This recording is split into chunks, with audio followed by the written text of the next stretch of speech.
Ötən gün Zoom dərslərimizdə belə bir nümunə çıxdı ortaya və bəzi tələbələr sualı səhv cavablandırdığı üçün publik şəkildə də istəyirəm bu nümunəyə baxaq.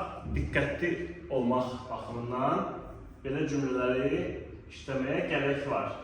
Məsələn, belə bir cümlə var idi ki, Vüqar müəllimdən nəsə soruşdu. Nəsə soruşdu.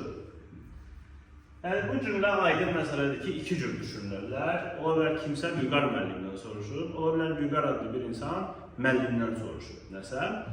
Və hətta belə bir fikir də ortaya çıxdı ki, yaxşı olmazmı burada vergül işarəsindən istifadə edək ki, qarışmasın, qarşılıq yaranmasın. Bilək mübtədadır, yoxsa mübtəda deyil. Bəzi üslubi məqamlarda belə bir şey var, ali məktəb proqramlarında, amma orta məktəbdə, dində belə bir şey yoxdur ki, mübtəda ilə tamamlığı intonasiyada ayırmaq üçün orada vergül işarəsi qoyulsun. Düzdür, müəyyən pauza var, amma yəni qaydalara görə heç də hər yerdə pauza olanda vergül qoymuruq və yaxud da hər vergül qoyduğumuz yerdə də həmişə pauza olmur. Bizim qaydalarımız daha çox formaldır, yəni ki, bu nitq hissəsi gələndə vergül olur, bu nitq hissəsi gələndə olmur. Mübtəda ilə tamamlıq arasında vergül işlənmir. Yox, əgər desək ki, yox, mən vergül qoyuyorum ki, qarışmasın, qoyanda da başqa bir cəhətdən qarışacaq. Bilməyəcək ki, bu xitabdır, yoxsa mübtədadır. Yəni, bu cür verirsə, 100% xitab kimi düşünəcək bizim orta məktəb proqramı çərçivəsində. Deməli, mən orada belə bir sual verdim ki, bu cümlədə tamamlıq sayı dəqiq bilinirmi? Buna tələsib səhv cavab verənlər olur ki, yox, bilinmir. Amma iş orasındadır ki, bilinir. Çünki Vüqar müəllimdən tamamlıq olsa da bu bir tamamlıqdır. Yox, Vüqar mübtəda olsa, müəllimdən tamamlıq olsa da bu bir tamamlıqdır. İkinci bir tamamlığımız da var burada, nəsə.